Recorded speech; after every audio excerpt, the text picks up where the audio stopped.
Tesla is circling the drain. It's going to crash and burn without a doubt. Here's a list of everything that Tesla is doing wrong. Okay, but here's a list of everything that Tesla's doing right. Facts be facts. Sure, Elon Musk's tweets are a little out there. He's a little off his rocker when it comes to some of the memes that he posts. And yeah, they put off the Cybertruck. They delayed it and disappointed a lot of reservation holders, yours truly included. But it doesn't change the fact that there's a huge amount of things that Tesla's doing right. Starting with the fact that they have incredibly compelling products. You absolutely cannot deny the fact that the Model S, X, Y, and 3 are phenomenally compelling. Even the Tesla Semi has an entire industry looking forward to its release. The semi-truck is going to be a game changer, just like the Cybertruck will be when it's released. But even not looking at the ones that are not released, Semi, Roadster, Cybertruck, just focusing on the Model 3, the Model S, the Model X, and the Model Y, there's no argument against the fact that they're phenomenally compelling products. The 3, the X, the S, the Y, I mean, when you think about it, there's nobody that really needs to go 0 to 60 in 1.9 seconds, but if you can, why not, right? The lack of maintenance that you need with these cars is something that convinces people to do what's called the Tesla stretch. They say, okay, normally I would go for a car in this price range, but the Tesla stretch is they stretch their budget a little bit more to pay that higher upfront price for a Tesla vehicle because they know that on the back end, the cost of charging versus the cost of gassing a car up is far, far less expensive. So between the lack of maintenance needed and the cost of charging being far less than the cost of gas, there's really no argument against getting a Tesla if you can manage to make the Tesla stretch and get yourself into a 3 or a Y. And then, of course, the S and the X are in such a high price bracket that people who can afford those vehicles, the price tag isn't really something that they look at first thing anyway. The Falcon Wing doors are absolutely mind-blowing to see in action live.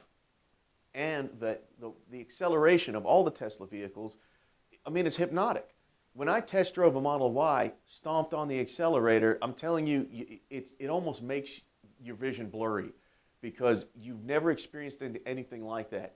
I had been a Tesla fan for years before I actually got behind the wheel of a Tesla, and I can't say anything about it because when I stomped the accelerator, I said, I'm not going to do the Tesla smile, but I did. I still did. The second thing that Tesla does incredibly, incredibly well is their not marketing. The fact is that Tesla doesn't have a PR department. They don't market. They don't pay for commercial advertising, but they're everywhere. They're omnipresent. They're ubiquitous throughout the social sphere.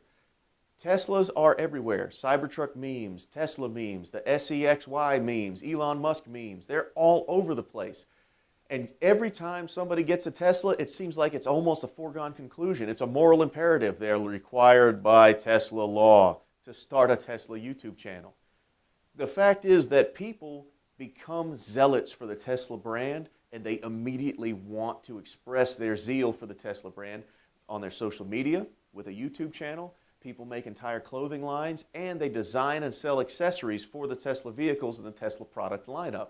They do all this without any type of official affiliation with the Tesla company because Tesla allows it. They're not going after anybody for copyright infringement. They've open sourced all their patents because they want to have people out there advertising the Tesla product and the Tesla mission on their own. They want people to be out there propagating the mission statement because the mission of Tesla is to accelerate the world's transition to sustainable energy. The more people that you have out there making YouTube channels, making accessories, making clothing lines, making content that is Tesla-based, the more people are being exposed to it. I myself became a Tesla fan because I was on YouTube looking for YouTube videos about Nikola Tesla, the historical figure. And I ended up coming across Andy Sly's video where he was taking people around in his Model 3 as an Uber driver. From there, I was like, immediately, wow, that is a really cool looking car. And then I started researching more about the cars, the specs, the 0 to 60 times, the performance, the lack of maintenance, the reliability, the cost of charging, the overall cost of ownership, and the mission of the company. Can't help it. I was hooked. Hence the YouTube channel that you're watching right now. So very much like Tesla had its not a Model Y being shipped from one place to another, and very much like Tesla, or rather the Boring Company, released its not a flamethrower, Tesla's method of not a marketing department is working for them so well, because I am not a Tesla marketing department. People in the Tesla Twitter sphere are not a marketing department, but here we are doing the job of marketing. People want to be a part of that mission. They want to be associated with it. They want to invest in it, and they want to demonstrate their alignment with that mission statement. The next thing that Tesla is doing right seems like a minor thing, but the over-the-air update capability that their cars have sets them apart, miles apart, light years apart from the rest of the competition. It's not something that just about any other car company can do yet. And so when there's something wrong with a Tesla vehicle, they can push an over-the-air software update to the vehicle and get the problem fixed most of the time. I have a friend who's a mechanic, works in a shop in the town I live in, and he was talking about the fact that he had a Model X in, and there was an issue with the Model X that he could not troubleshoot because of the fact that it seemed like it was electrical or software related, and so he got on the phone with Tesla, and he was talking to a Tesla customer service or Tesla tech support, and he was explaining the issue to them, and they said, oh, okay, I can fix that with a software update. And my friend said to Tesla tech support, listen, I really need to get this job done. How long is this going to take? Does somebody need to come out here? And he said, no, it's being pushed over the air, and it's done. It took minutes, mere minutes for it to work. I was astounded by that. He was astounded by that. So the over-the-air update capability, perfect example, in recent memory, NHTSA has issued several Tesla recalls for issues that they believe needed to be recalled on Tesla vehicles. What actually happened was that there was something in the software that needed to be fixed, a little hiccup, and so Tesla pushed over-the-air updates to its entire fleet all at once. All the problems were fixed. Nobody had to take their car anywhere, so the cars weren't recalled to be fixed. It was simply an issue that was noticed and was fixed with an over-the-air update, no different than getting a software update to your phone or an update to a smartphone app. So over-the-air updates definitely set Tesla apart from everybody else. The next thing that Tesla is doing well and doing better than anybody else, in my opinion, is the simplicity and cleanliness of the Tesla Design Studio. I have gone on several other manufacturers' websites and I have designed vehicles in their websites, just for fun. I've done it with Jeep, I've done it with Cadillac, I've done it with Mercedes, I've done it with GMC, Chevy, just for fun. And the interactivity of the Tesla Design Studio, the responsiveness of it, is, in my mind, it's head and shoulders above the others. Plus, when you're done designing your Tesla vehicle in the Tesla Design Studio, guess what? You can click buy and buy it.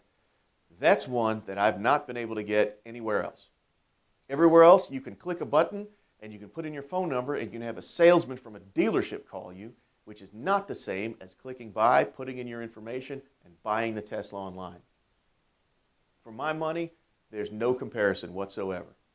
And the final thing that Tesla's doing right, might seem counterintuitive, but Elon's tweets. The fact that the CEO of one of the most valuable companies on planet Earth is available on Twitter, and that you, a consumer, can write a tweet with a question, comment, compliment, concern, suggestion, and you have a real-world possibility of the CEO not only responding to you, but changing the product lineup plan based on what you've said. It has happened multiple times in the past. It continues to happen. It happens every day, and I foresee that it will continue to happen until Elon steps down from being the CEO of Tesla. For me, yes, admittedly, some of Elon's tweets are a little bit out there. Some of his memes are a little unfunny and strange. But the fact that he's there tweeting updates, taking suggestions, answering questions, graciously accepting compliments, answering to concerns of consumers, and employing those suggestions and feedback into the actual vehicles that are released and the updates that come in software. I mean, there's video of him simply standing in front of a crowd of people and saying, oh, so do you guys really want waypoints? And everyone said yes, and he said, okay, so we'll do waypoints. And waypoints was pushed to vehicles in a software update after that. That is something that you do not get from any other car company on the planet. So those 5 things are things that I feel like Tesla is doing extremely right, and they're just 5 of the reasons that Tesla is going to be a phenomenally world-changing company for many years to come. If you enjoyed this video, like, subscribe, hit me up on Instagram or Twitter, The Real Life Tiny. I'll see you guys next time.